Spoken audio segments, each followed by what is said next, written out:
At dinner my sister screamed, "You don't belong in this family anymore!" And everyone laughed. I smiled and said, "Great, then your wedding's on you," and left. The next morning, the laugh was what did it. Not the scream, not even the words themselves. It was the way everyone laughed after she said it. That cheap, awkward chuckle you hear when someone crosses a line and everyone's too spineless to call it out. "You don't belong in this family anymore." My sister, Jenna, spat it out over a bowl of Caesar salad like it was the most casual thing in the world. Her voice shrill, eyes wild, face already red from the 3 glasses of white wine she downed before the main course. I was still holding my fork when she said it, halfway through a bite, and for a second, I thought she must be joking. But the room fell into a stunned hush, and then the giggles started. From my uncle. From my cousin. Even my mother offered a nervous smile, and quickly looked down at her plate. That was the moment I knew I was done. I set my fork down gently, wiped my mouth with the cloth napkin like I had all the time in the world, and looked Jenna dead in the eye. "Great," I said, smiling in that calm, quiet way that always freaked her out. "Then your wedding's on you." And then I stood up and walked out. No one tried to stop me. Not my mom. Not even Jenna's fiancé. It was the last family dinner I ever attended. But let me back up for a second. You have to understand, I was never the favorite. That spot belonged to Jenna from the moment she could cry on command. She was the baby, the miracle, after 2 miscarriages, the little princess who got everything handed to her on a silver platter. And me? I was the dependable one.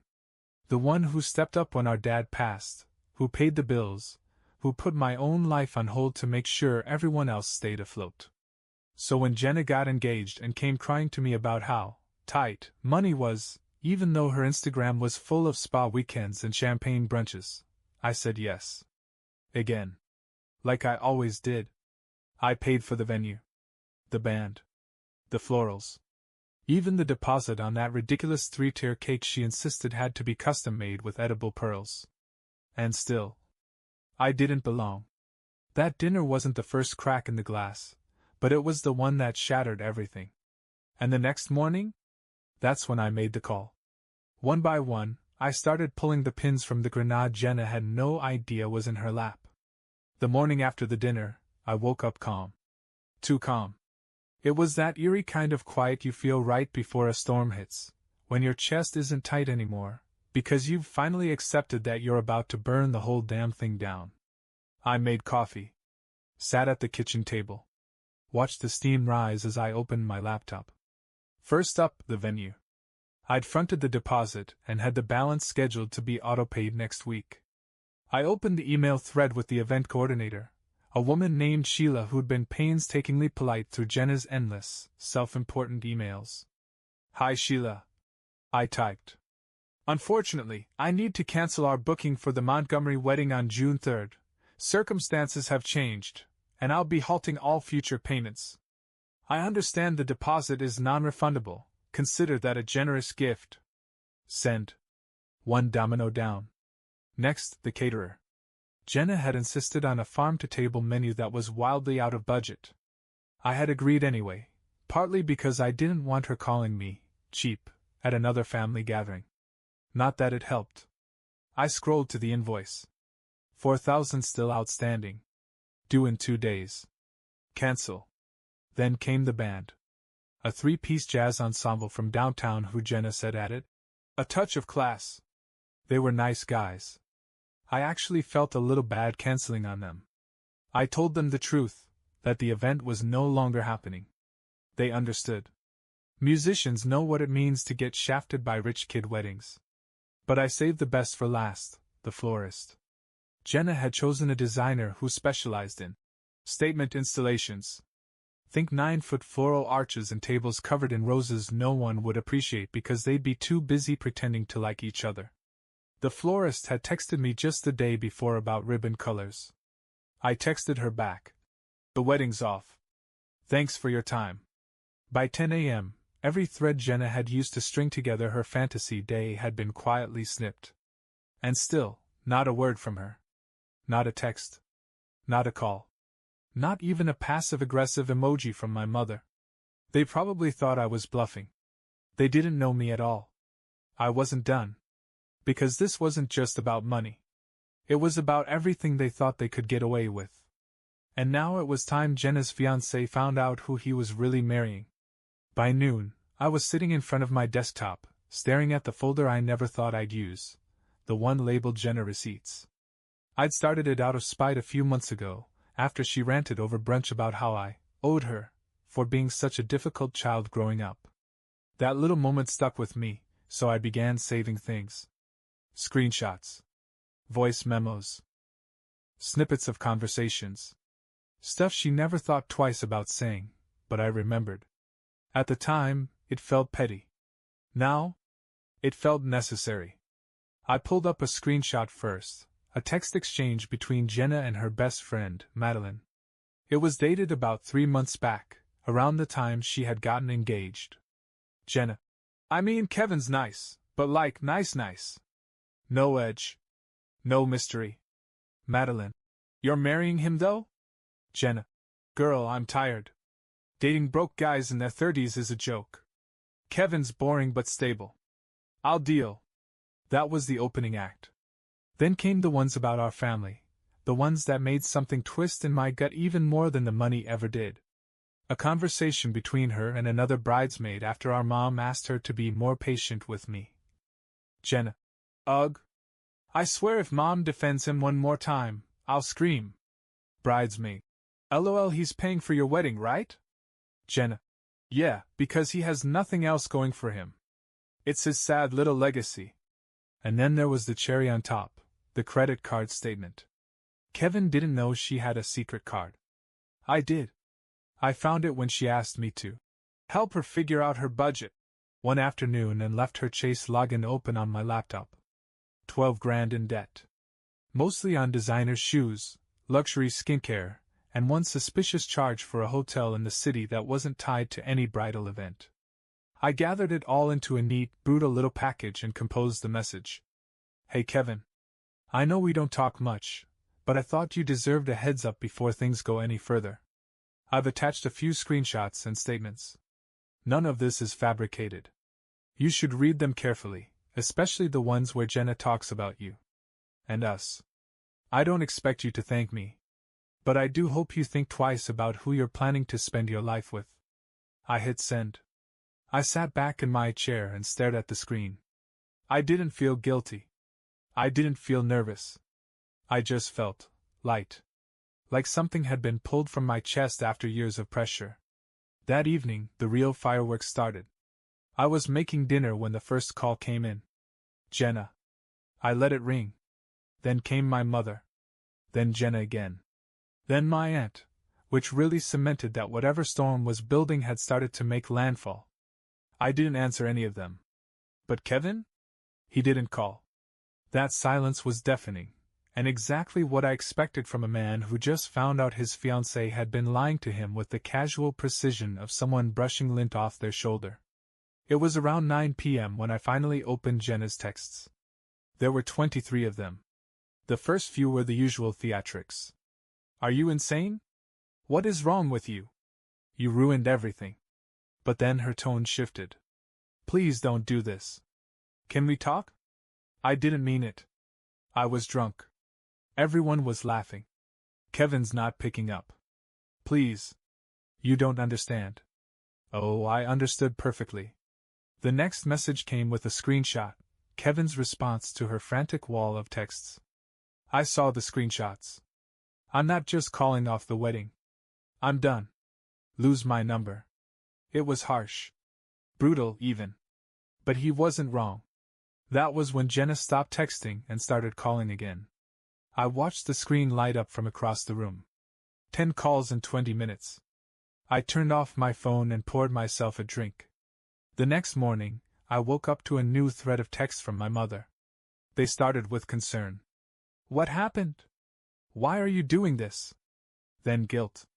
I know Jenna can be dramatic, but she's still your sister. You made a promise. And finally, predictably, blame. Your actions are vindictive and shameful. She's humiliated. Do you really want that on your conscience? I didn't respond. Instead, I went about my day. Cancelled one last payment I had scheduled, a post-wedding brunch that was supposed to happen at a rooftop bar downtown. Another $1,800 Jenna would never see. By lunch, I got a message from Kevin. Thank you? That was it. 2 words. But they hit harder than anything else that week. It was quiet for a few days after that. No calls. No texts. Not from Jenna. Not from my mom. Not even a guilt-laced email from one of the aunts who usually acted as the family's PR department. I wasn't naive. I knew they were talking. Plotting. Probably blaming me for everything. That's what happens when the one who keeps the machine running suddenly steps away. They scramble. They panic. They look for someone to blame when their well-oiled illusion starts rusting at the edges. And for the first time in years, they didn't have their scapegoat. That Friday, I ran into my cousin Rachel at a gas station. She gave me this look, half shock, half sympathy, like she wasn't sure if I was the villain or the antihero in the family's new dramatic saga. "So, is it true?"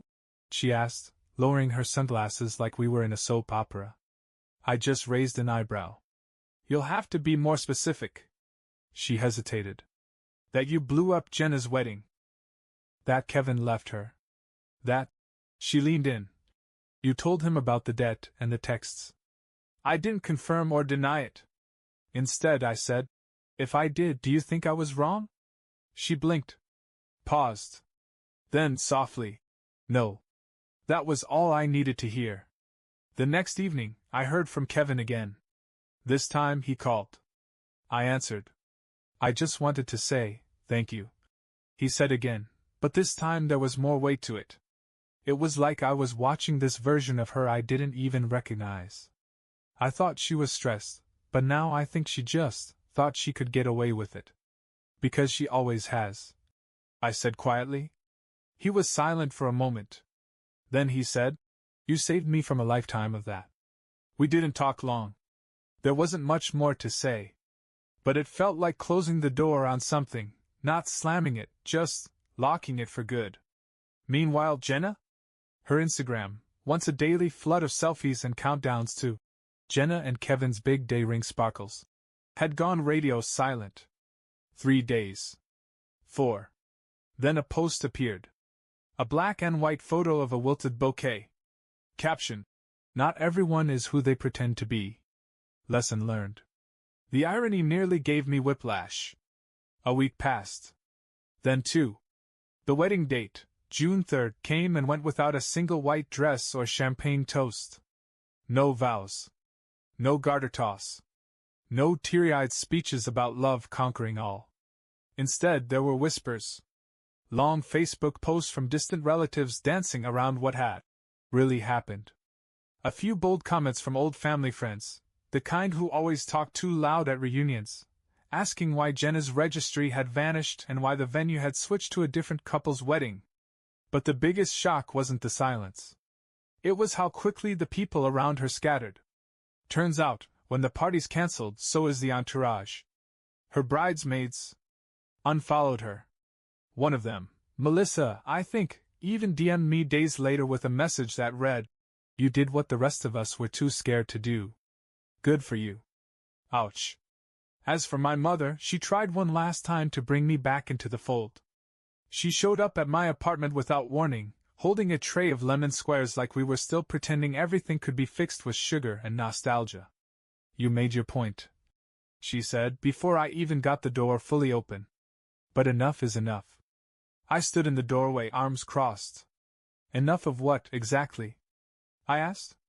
Her lips tightened. "Jenna's not eating. She won't come out of her room. She's devastated. She's dealing with the consequences of her actions," I said flatly. "That's called being an adult. You humiliated her. She humiliated herself." My mother's voice dropped, as if she thought saying it softer would make it more reasonable. "She's your sister. And I was her brother," I said, right up until she screamed that I didn't belong in this family. In front of everyone. And you laughed. She opened her mouth, to apologize? To rationalize? I'll never know. I shut the door before she could decide. I didn't need an apology. Not anymore. I wasn't angry. I wasn't even bitter. I was free. Free from the constant guilt-tripping, the performative love, the way I was only ever part of the family. When they needed something, money, labor, a favor that came with a side of emotional blackmail. No more. That night, I made myself a decent dinner. Watched a movie I actually wanted to watch. Slept soundly, for the first time in what felt like years. And Jenna? She'd have to figure out how to be the center of attention without a stage to stand on. It happened on a Wednesday. Mid-afternoon, just as I was finishing up some work from home, my phone buzzed with a notification that immediately made my stomach turn. Montgomery family thread. A group chat that had been quiet since the wedding's spectacular implosion was suddenly active again. I had considered leaving it a dozen times. But some part of me had stayed, like watching a train wreck in slow motion. And today, apparently, the wreck had picked up speed. Jenna had sent a message. A long one. I just want everyone to know that I've been through a lot lately. Some people, who were supposed to care about me, made it their mission to destroy the happiest time of my life. I've been betrayed. Lied to. Abandoned. But I'm healing. And one day, when I'm successful and thriving, I hope those same people feel the sting of being left out. Family should never turn on family. Even if they're bitter.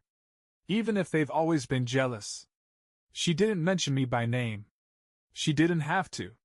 The chat stayed silent for maybe a minute, then Uncle Mark chimed in. Jenna, come on. You told your brother he wasn't part of this family.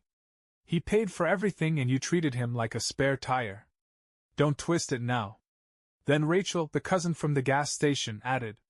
Honestly, I used to think he was too quiet. But now, I think he was just tired of being used. Can't say I blame him. One by one, people either hard-reacted or dropped neutral messages like, let's not do this here. Or, we all make mistakes. But no one defended her. Not Mom. Not even Aunt Cheryl, who had once spent an entire Thanksgiving raving about Jenna's sparkling energy. Jenna left the chat 10 minutes later. I didn't say a word. Not in the group, not in private. I didn't need to. It was the first time in my life that the family, the same family that had watched me carry them like a mule for years, saw it. The dynamic. The entitlement. The years of imbalance that had always been dismissed as just how Jenna is. The silence after she left felt like an exhale. Like the room had finally cleared of smoke. And me? I finally understood something. You don't need to set yourself on fire to keep other people warm. About a month passed. Jenna didn't reach out. Not to apologize. Not to explain. Not to lash out, which, honestly, felt more off-brand than anything else.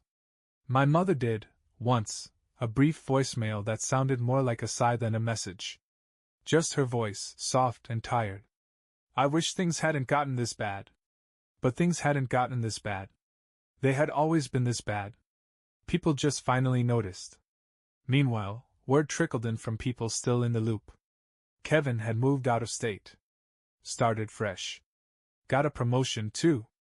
One of his friends sent me a message on LinkedIn, just a casual, "Good call, man," and a fist bump emoji. Jenna, on the other hand, moved back in with Mom. The irony was almost poetic. After a lifetime of being spoiled, paraded, and bailed out, she ended up exactly where I had once started, under that same roof, in the guest room that had once been mine. Except now, there were no deposits coming from me. No backup plans. No emergency fund wrapped in brotherly guilt. The wedding vendors never refunded her. Most wouldn't return her calls. Her name wasn't even on the contracts. I made sure of that. She tried to reschedule the wedding with someone else footing the bill. Rumor had it a new boyfriend, a real estate investor, with more ego than income, but nothing stuck. The wedding dream, the one she turned into a performance, center stage, spotlight, all eyes on her, was over. I didn't gloat. I didn't post cryptic tweets or tell people I told you so. I just kept living. I paid off my car. Started traveling, real travel, not like Jenna's curated beach selfies. Places I'd always wanted to go, but never could justify because someone else always needed the money more. And I finally started saving for a house. My house. Not the family's. Not someone else's name on the lease. Mine. For the first time in years, I felt like I was building something for me. It came in a thick white envelope with gold lettering. No return address. I already knew. I opened it slowly, more curious than anything. Inside was a folded card that read, "You are invited to celebrate Jenna Montgomery's 31st birthday, an evening of healing and new beginnings." It was at a rented hall downtown. Dress code cocktail. RSVP requested. There was no "Dear, my name." No personal note. Just the assumption that I'd show up. Like nothing had happened. Like we were all good now. I set the invite down and laughed. Not bitterly, not like before. Just amused. Jenna hadn't changed. Not really. She just found a new stage. A different kind of performance. But me? I had changed. I didn't RSVP. I didn't text. I didn't even toss the invite. I framed it. Hung it on the wall in my hallway, not out of spite, but as a reminder. Just because someone shares your blood doesn't mean they deserve your peace. The night of Jenna's birthday, I stayed home. No drama. No second guessing. No slow pacing by the door waiting to change my mind. Instead, I made dinner, something simple, something just for me. I poured a glass of wine and sat by the window while the city hummed quietly outside. Somewhere downtown, people were clinking glasses and posting filtered photos of healing. But not me. I didn't need a theme, or a spotlight, or an audience to feel whole. For the first time in my adult life, I wasn't carrying someone else's burden. Not out of guilt. Not out of obligation. And definitely not out of some warped sense of what family was supposed to be. I thought back to that night at the dinner table, the moment she screamed that I didn't belong. And everyone laughed. They had no idea what they were setting in motion. They thought they were cutting me out. But the truth is, they freed me.